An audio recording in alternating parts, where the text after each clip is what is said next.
যে আপনার বাড়ির পাশে যদি কোনো হিন্দু বসবাস করে তাকেও কাফির বলা যাবে না। কেন বলা যাবে না?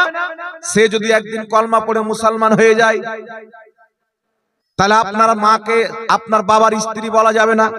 হতে পারে কোনোদিন বাবা তালাক দিয়ে দিতে পারে, নাকি বলেন?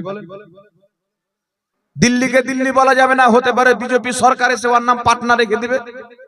পশ্চিম বাঙ্গালকে পশ্চিম বাঙ্গাল বলা যাবে না, হতে পারে যে বিজেপি সরকার এসে ওকে পশ্চিম হিন্দু বানিয়ে দিবে, হিন্দুস্তান বানিয়ে দিবে। তো এটা হচ্ছে মূর্খতা এবং জেহালত। শরীয়তের পরিপূর্ণ জ্ঞান না থাকার কারণে, আকীদার জ্ঞান না থাকার কারণে মৌলবি এইরকম ফতোয়া ঝেড়ে থাকে।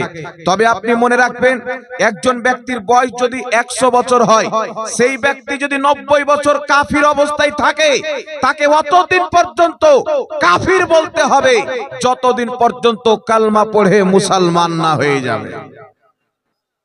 একজন মেয়ে যদি থাকে, সেই মেয়েকে আপনি মেয়ে মনে করেন, একটা মহিলা মনে করেন, কিন্তু যেই দিন আপনার বাবা বিয়ে করে নিবে তাকে আর সাধারণ মহিলা বলা যাবে না, মা বলতে হবে, না কি বলেন?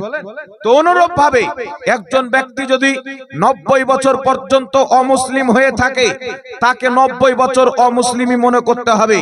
যেই দিন কালেমা পাঠ করে মুসলমান হয়ে যাবে, সেই দিন থেকে তাকে অমুসলিম বললে ক্ষতি হবে, তাকে মুসলমান বলতে হবে। কথা আমার বুঝতে পারছেন? তো আপনার বাড়ির পাশে যদি কোনো হিন্দু ভাই থাকে, তাকে হিন্দুই মনে করতে হবে। যদি কোনোদিন আল্লাহ হেদায়েত দেয়, কলমা পাঠ করে নেয়, তারপরে তাকে আপনি মুসলমান বলতে হবে। এবার আপনাকে বলতে চাই, আল্লাহর হাবিব সাল্লাল্লাহু আলাইহি ওয়াসাল্লাম বলেন, মান ক্বালা লা ইলাহা ইল্লাল্লাহ দাখালাল জান্নাত। কোন ব্যক্তি যদি একবার পাঠ করে নেয় লা ইলাহা ইল্লাল্লাহ, সেই ব্যক্তি জান্নাতে যাবে। লা ইলাহা ইল্লাল্লাহ যদি পাঠ করে নেয়, জান্নাতে চলে যাবে। আচ্ছা বলেন তো বাবা, কোন ব্যক্তি যদি সারা জীবন লা ইলাহা ইল্লাল্লাহ পাঠ করে মুহাম্মদ রাসূলুল্লাহকে না মানে, মুসলমান হবে? হবে? হবে না। কিন্তু হাদিস বলছে লা ইলাহা ইল্লাল্লাহ পাঠ করলে জান্নাতে যাবে, হাদিস সহিহ। এটা বলার কারণ কি? আল্লাহ তাবারাক ওয়া তাআলা কোরআনুল কারীমের মধ্যে বলছেন, কুল হুয়াল্লাহু আহাদ। হে নবী, তুমি বলো ওই আল্লাহ এক। যারা তোমার রিসালাতকে মেনে, তোমার নবুয়তকে মেনে, যারা নবীর নবুয়তকে মানার পর, রাসূলের রিসালাতকে মানার পর, অর্থাৎ মুহাম্মদ রাসূলুল্লাহকে মেনে লা ইলাহা ইল্লাল্লাহ পাঠ করবে, ওই ব্যক্তি জান্নাতে যাবে। বলেন সুবহানাল্লাহ। নবীর রিসালাতকে বাদ দিয়ে নয়।